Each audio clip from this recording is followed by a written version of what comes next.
Hi friends, আজকে আবার একটা নতুন রেসিপি নিয়ে চলে এসেছি। রেসিপিটির নাম হচ্ছে পালং শাকের শীষ চচ্চড়ি। এখন ঠান্ডা পড়ে গেছে, পালং শাক এখন আপনারা বাজারে আপনারা পালং শাকের শীষ এরকম একটু শক্ত দেখে কিনবেন। আমি 500 মতো শীষ নিয়েছি।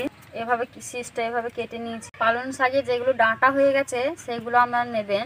এই রেসিপিটিতে কি কি দিয়েছি আমি আপনাদের দেখিয়ে দিচ্ছি। একটা মিডিয়াম সাইজের আলু আমি কেটে নিয়েছি, একটাই আলু দিয়েছি, দুটো মূলো দিয়েছি। মূলোটা অবশ্যই দেবেন, তাহলে এই তরকারিটার সেন্টটি খুব ভালো আসবে। 100 মতো শিম দিয়েছি আর বাঁধাকপি দিয়েছি, একটা মিডিয়াম সাইজের বাঁধাকপি অর্ধেক আমি দিয়েছি। এখানে আমি 10-12টা ঝাল নিয়েছি। আমি তরকারিটা কাঁচা ঝালই করবো, অন্য কোনো ঝাল দেবো না। এই রেসিপিটিতে আমি এই কলাইয়ের বড়ি দিচ্ছি। কলাইয়ের খোসা যেগুলো আমরা বাদ দিয়ে ফেলি সেগুলো আমি বাদ দিইনি, সেটা আমি বড়ি দিয়েছি। আর এই চাল কুমড়োর বিচি দিয়ে আমি বড়িটা তৈরি করছি। এটা খেতে ভালো হয়, আর চচ্চড়িটাকে দিলে চচ্চড়িটা খেতেও খুব ভালো লাগবে। ভিডিওটা ভালো লাগলে একটা লাইক করে দেবেন, আর যারা আমার চ্যানেল নতুন তারা চ্যানেলটি সাবস্ক্রাইব করে দেবেন।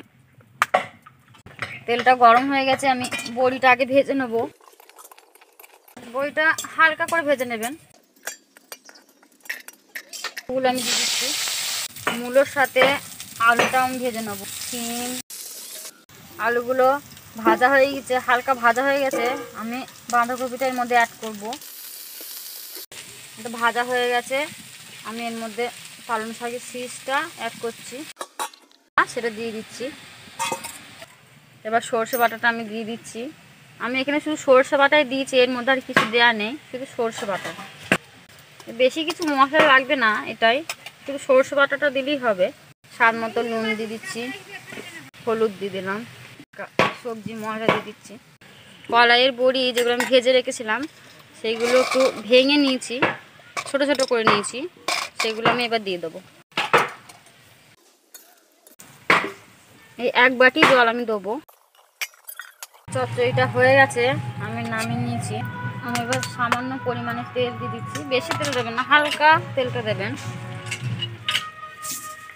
এই তেলের মধ্যে আমি এই কালো সর্ষে অল্প করে দিচ্ছি ফোড়ন হিসাবে। চচ্চড়িটা আমি দিয়ে দেবো।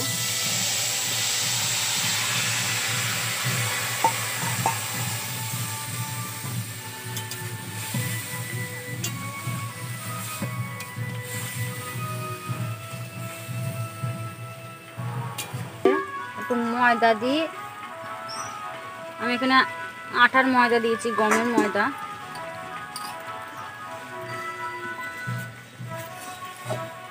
আমি না চাইলে এটা না দিতেও পারেন, তবে এটা দিলে পরে এই যে জলটা আছে সে জলটা তাড়াতাড়ি মরে যায়। হয়ে গেছে, আমি এবার চচ্চড়িটা নামিয়ে নিলাম।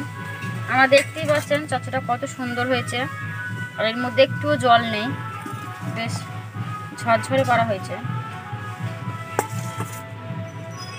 এই চচ্চড়িটা আপনারা ভাতের সঙ্গে বা রুটির সঙ্গে খাবেন, দেখবেন খুবই ভালো লাগবে।